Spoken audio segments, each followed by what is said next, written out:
Visa denied. These are the exact 2 words that anybody applying for an F1 visa do not want to hear. But in today's video, we'll be learning that delay is not always denial. We'll be hearing an inspiring story of how an exceptional individual was able to turn a visa rejection into a visa approval. Please welcome with me on today's video, Ezekiel Olaniyan. Thank you so much for taking your time. Oh, my pleasure. The pleasure is all mine. Yeah. I'm really excited about this. I know that people are in different stages of their study abroad process. Yes. And I think that it's really important that people will hear from other people pursuing what you are really interested in. And there's no other better person to talk about this than Ezekiel. If you say so. Yeah, Ezekiel is a current Masters of Communication and Advocacy student at the James Madison University in Virginia. He's a very exciting individual, a very passionate person. He also has a YouTube channel where he talks about like study abroad processes and all of those good stuff. I will drop his link in the description, and also you can see it in the video. We're kind of building a story from think about it like we're going from like a kind of like a sad beginning to very interesting here. It's going to give a sort of super story and this life in Awesome. So let's go right into our focus for today. So I know that you went to the embassy twice. Can you tell us what happened the first time? So of course I got an admission. Hallelujah.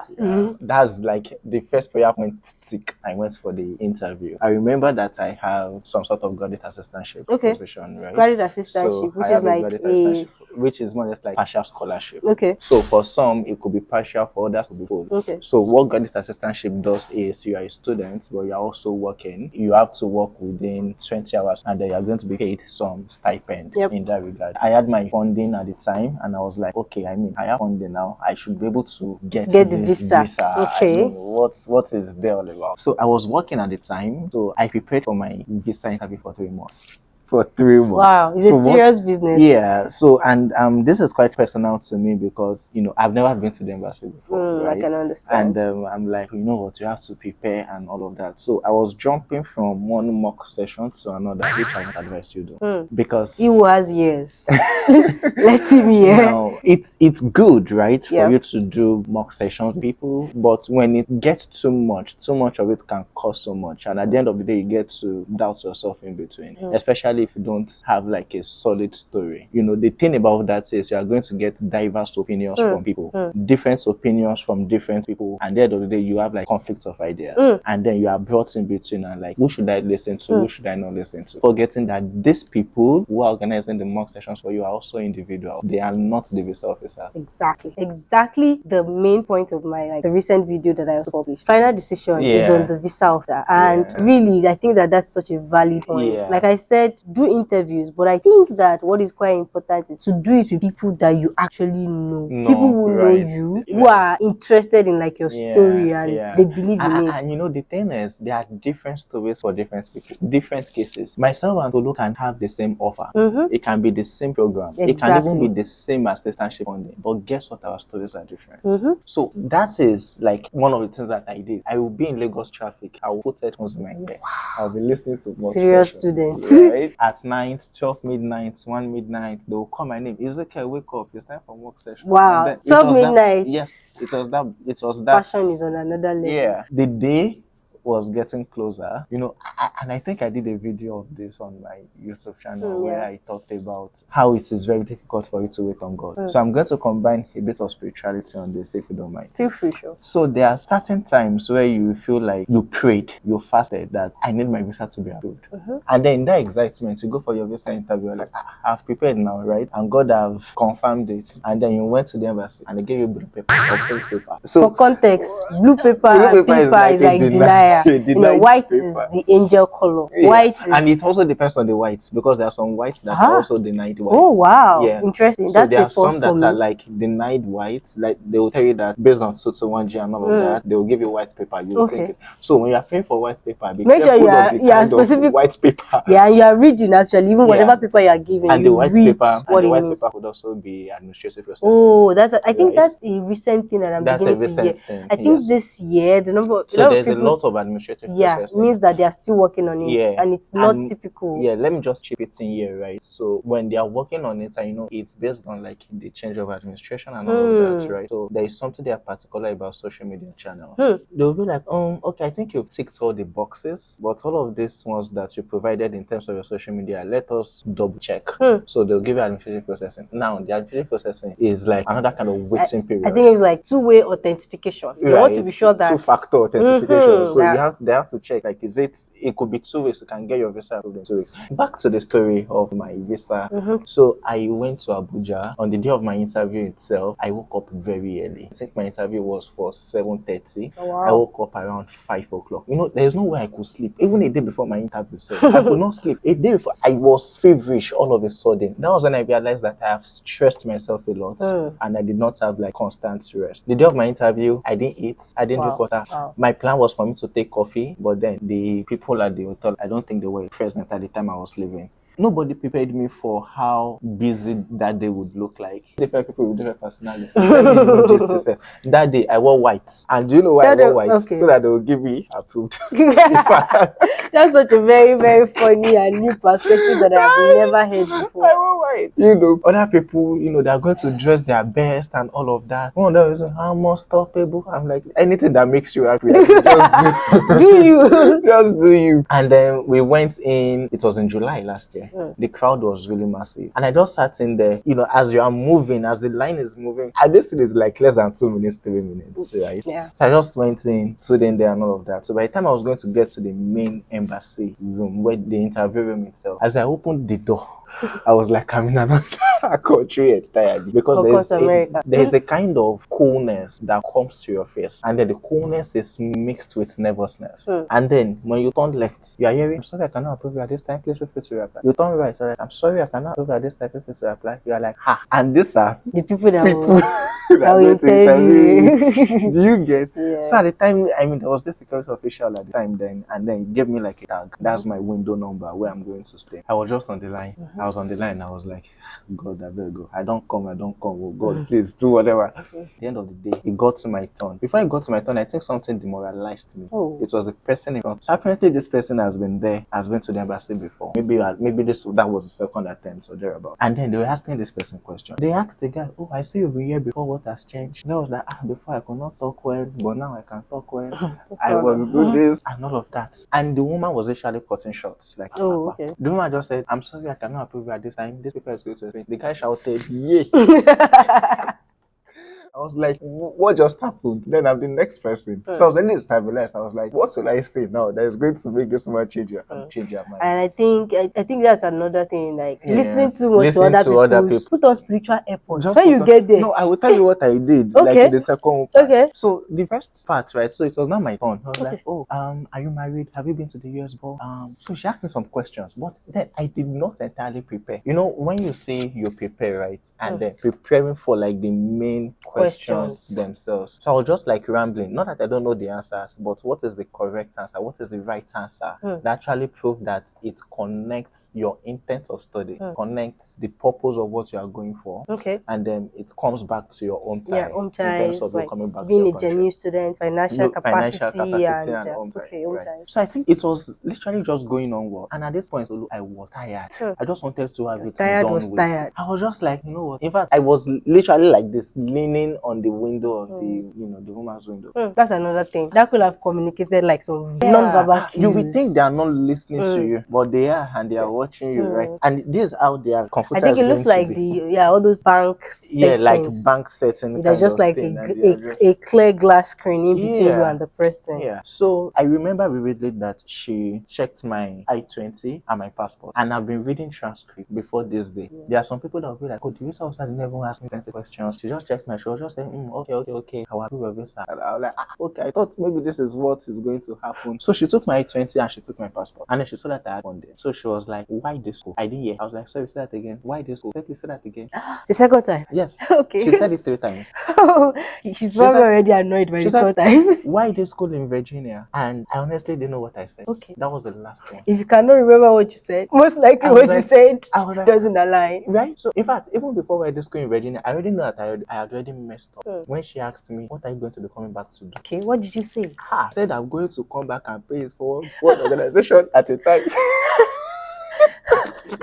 Did you hear this in one of those mock sessions I went? No, this was Saying just like it for that's interesting. You like board director. I just went on rambling. Oh I know the my. thing is Toyinbo, they'll be nothing like this. You think that you're saying That's something that's something I've actually people can nod there. Doesn't mean yes. It doesn't mean yes. Yeah. So I mean, so she now asked why this school and all of that, and then I was like, okay, I chose this school because of it. Blending, communication, and advocacy. I didn't even finish. Most of my thoughts were not finished.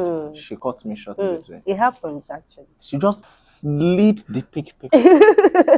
Silently slid it through. I was like this, yeah. How I got to the hotel that I didn't get it by very quick, only God knows. Like I just left. There was this person that was outside. I was like, oh, did they give you? I was like, no. And she was like, why are they denying everybody now? And now it's not, and I'm going to chip that in because there are some people who have like preconceived notions that they have a particular quota of people that they give visas to. It's a case by case situation, right? Okay, so that was such an exciting beginning part to this, and we can laugh about it now because the situation has changed. It's a lot of effort before you get admission, before you find the school, apply, put in some money. So I know it's a lot of emotions, and it can be like, why do I have to go this far only to get this rejection, right? That state of rejection is a very painful process, not just for visa, generally in life. When you are rejected for something you know that you deserve, it's quite hard picking yourself again. No, it seems like a simple thing, picking up yourself again and having to do it all over again. So now we're talking, obviously we know that you're not in America, right? So you did the visa again. What gave you the conviction to go back to go and do that interview? How did you pick yourself together? It's coconut head. Okay. Number one, have a coconut head. In a good way, right? Okay, in a good way. Because I was like, I mean, I've invested a lot in this thing for me to just give up like that and throw it away, right? So after my visa was denied, the next day I paid for another visa. The next Number day, 2, have money for another visa fee. It's not me that paid it. Okay. Have people that can pay it or have the money. That's number 2. Okay, right. Let's move so on. I have like massive support, right? Like my family members were really supportive. Oh, that's amazing. And then I paid. I know you have to start again from the beginning in terms fill a of form looking for again. dates and all of that. Now, another thing that actually made me go that fast was because I paid my service fee already. Service fee is quite expensive. I think it's about $350, right? Compared to Nigerian currency. And it's valid for 1 year. So I was like, I have to use this before it actually expires. So those were like some of the factors that I considered. And then I worked hard to get the funding. The money was not free money. So one of the things that I did then is me being in constant communication with these relevant stakeholders as long as my school is concerned. So I have to give them like the situation report of this is what is happening. I've gone for my interview and this is the outcome. I even snapped that in paper and sent to them. A closed mouth. So just for me to like I think because I was like communication is because important. Now funding is very rare to You're get. not the only one. Do you understand? See, the number of people that are at your back in that line is long. It's like London Bridge. So you get funding is very important. But long story short, I could not resume. In fact, I proposed if there's a way I could be working from Nigeria and all like of that. remotely. They were It like, was during I'm sorry. COVID, Right? They were like, I'm sorry, but you have to be here and all of that. Long story short, I lost that funding entirely. So that was last year? That was last year because I couldn't resume in fall. Yeah, right? You were supposed to resume around August, September. I was supposed to resume in August, September. Right. So I was like, okay, is there a way I can defer and all of that? It was a series of back and forth. I lost the funding, then I'm back to square one. Yeah, all over again. All over again. Remember, I've paid visa fee. So now it's more like I don't have admission again at this point. There's this thing that I've come to build myself to, which is not give. I'm like, that thing that you don't want to give me, that's when my issue will now rise. The kingdom of God was suffers violence, and violence I was like, what is this going on? I asked that, I asked if I can resume later in August or September. Instead of them to tell me yes or no, they deferred my admission to next year fall. Wow. I went to dust my CV and SOP. I started looking for that. I started looking for that. But I was like, I can't wait for 1 year. There has to be a way. This America, right? I'm there. You're already, in your mind, you're already there. Like, there has to be a way. After a lot of back and forth, they sent me back an email that, okay, so we can get you in spring. Will you be able to? Will I be able? I am already in. Give me spring. I'm able. give me the spring admission. Able and capable. Now I have the admission for spring, which is January, but no funding. So, and this is where communication comes in as well. So I have to more or less somebody who is going in for a communication program. So back and forth emails. I think that's one of the things that actually helps me in the second one, right? So, and this is with the school now, because there's no way you can like get an approved visa. Where are you going to after you get your visa approved, right? So after all of those things have been done, my program director had to go look for funding for me, and then I got funding, and this funding that I got was more than the one that I lost. That's so amazing. So this is like a fully imagine if you just say, well, they rejected me, I beg. Right. Let me just face this one that I'm doing here in Nigeria. Like, right. So I was like, okay, this is good. So other things that I did, now that I have secured where I'm going to, now let us now focus more on, it's like a game of chess, right? Like this one, checkmate. Now let's take a look at this other one. I was like, okay, so now one question they would definitely ask me if I'm going back for this interview so is what has changed. Exactly. If you know that this is not your first time after a rejection, like if you went the first time, you have another visa, maybe not really, but like there was a denial. So now you're going back and they're asking you, you should definitely have something to say. What happened? What has changed? Why do you think you should come back? Basically. So one of the things that I did, which I just think I did for like media presence, was to take a look at the course that I'm going for. And I published an op-ed, like an opinion article on a national newspaper. I got the link and I included it in my DSO system. Oh, wow. Right. I had like some research papers on ResearchGate, Academia, and all of those things. I was like, oh, some people are actually reading my article. They were actually like citing something. I was like, okay, it's one of those things that I can talk about. But apart from all of those things, one major thing that should have changed if you are going back to the embassy is your funding. Sure. That is one major thing. So after ensuring that I put all of this, I tightened all of those ends. I'm like, okay, you know what? And this time I didn't prepare for 3 months. Okay. Did you even have the 3 months to prepare? I didn't even have the 3 months to prepare for. Even if I had. Less is more at times. So I think it was about less than 2 weeks or 1 week before my interview that I started preparing. And this time I didn't join a lot of mock sessions. Shout out to Tolu's husband. Right? Shout out to Jimmy. He was able to guide me basically in terms, and he is here. He is in the program that I'm doing, and then we have more unique answers in which I can like situate to my own personal situation and then talk about. So one of the things that I think is very important is when you go for your interview, have like a mental note of the questions that you were asked and how you answered. The first time, right? The first time. So know how whatever you say has been noted. Exactly. Right? You can't say A the last time and then you are saying B without a justifiable reason of why, because it's going to be a discrepancy in information that this is what you said before. It might look like you are lying. And when you are denied, they will not tell you exactly why you were denied. No. So it could be that tiny thing, and then you kept on repeating and like, oh, I did everything, but then I still got denied. There are people who I know that have been denied up to 5 times. So, and when you keep on repeating all of these mistakes, it's one place for you to come to the place of self-introspection. Like, what exactly did I do right? So you might never be able to tell, but you might not be able to tell, but I mean, I could perhaps, it's based on individuals as well, right? If I do well, I will know I do well. Yeah, to some extent. But if I say I do well to the best of my ability, you will, right? Yeah, you will know. So, I mean, there are some questions that I thought that I think there's a way I could have answered this question better. What is your post-study plan, or what are your post-study plans? I'm not paying it forward. I'm not paying One it forward organization at a time. Right? I'm not paying it forward this time, right? Why this school, right? Why this program? Who is funding you?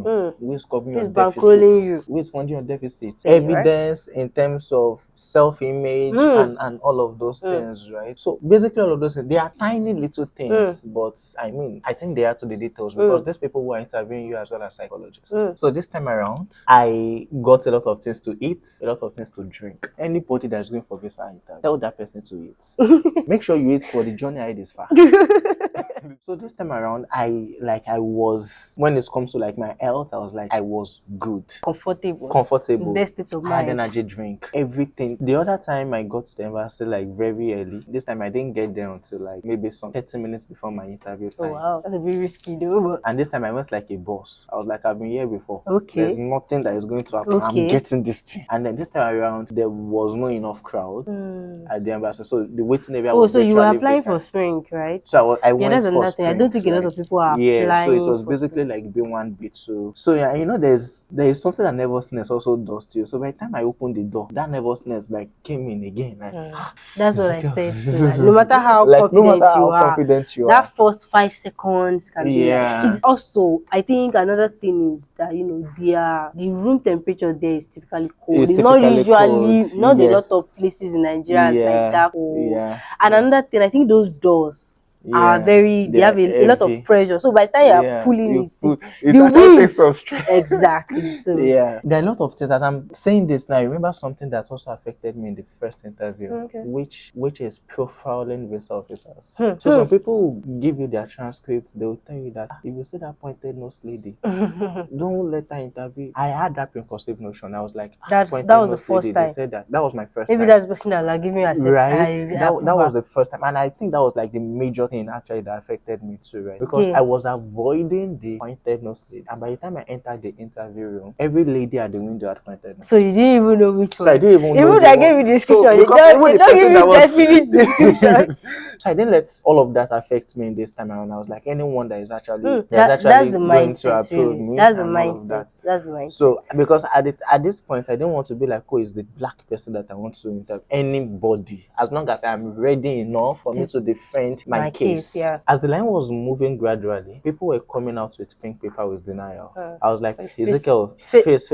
Eyes on the prize. One of the things that I did was I was with my glasses. I removed my glasses. I was like, thank God I can't see from far. So I would use the disability to an advantage. So I was not looking down. As I was looking down, I was just moving, and then I was praying. I just got to my turn. At that point, I was just praying to God for peace, and I didn't know where that peace came from. When I got to the front of the officer, I just went in there. I was like, "Hi, officer. How is it going?" It was a black man. This way. I was like, Americans like somebody who can strike a good conversation. Yeah. Remember that they are human beings. And you are interesting. It shows confidence without saying I'm confident. Like I can. Oh, how are you doing? Though some people might not respond to you. They might not respond. But I really did not even. I didn't even hear his response. But it gives you like an advantage. Like I started this conversation somehow. Though it's not a rule.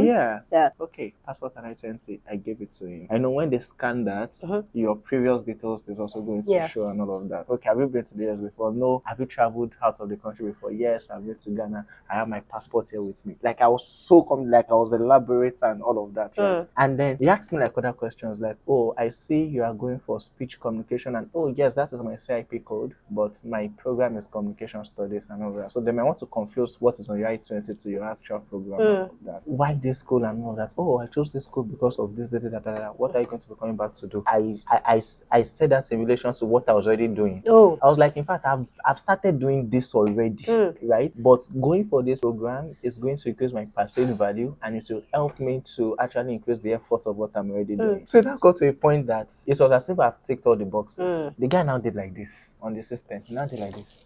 But I've seen that you've been here before. What happened? I'm like, oh yeah, I was there. I was going under the section so from 1B. But a lot of things has changed since then. One of them is before I had a particular amount of funding, but now I have a whooping. I emphasize that whooping that I have plenty funding now. Huge, right? Huge amount of money. Leaving me with just tiny deficit. I think my deficit was about 3K at the time, right? Yeah. So and I just went straight to who is going to be covering the deficit, right? What I'm going to be doing at my graduate assistantship. I just combined everything together. So he just asked me one last question, like, do you know anybody in the United States? No, I don't know anybody in the United States. All my family members are here in Nigeria. Just carry that paper like this. Oh my God. Sir, the moment we've all been waiting for. Sir, I have approved your visa. Amazing. This document is going to share. I don't even hear like that part is very true. I don't hear anybody talk. In my head, I was like, so Ezekiel is like you're going to America. So I mean that was it. It was later that I just called I sent the visa pro sticker to whoever cares to get the sticker. And that was it. And here we are. Hallelujah. Amazing, amazing. Your story is one for the books. It's really inspiring. I'm so happy for you, Ezekiel. Yeah, I'm happy that you didn't give up, really, because I think that's the cap of it. Or you didn't give up on yourself. You presented your own case. You looked out for the things that you could have done better. And I think like one of the major things that you said is that everybody, it's case by case. It's not a family affair. It's case by case when you go there. Like all those preconceived notions about visa officers is not going to help you. Block your ears when people are saying things like that.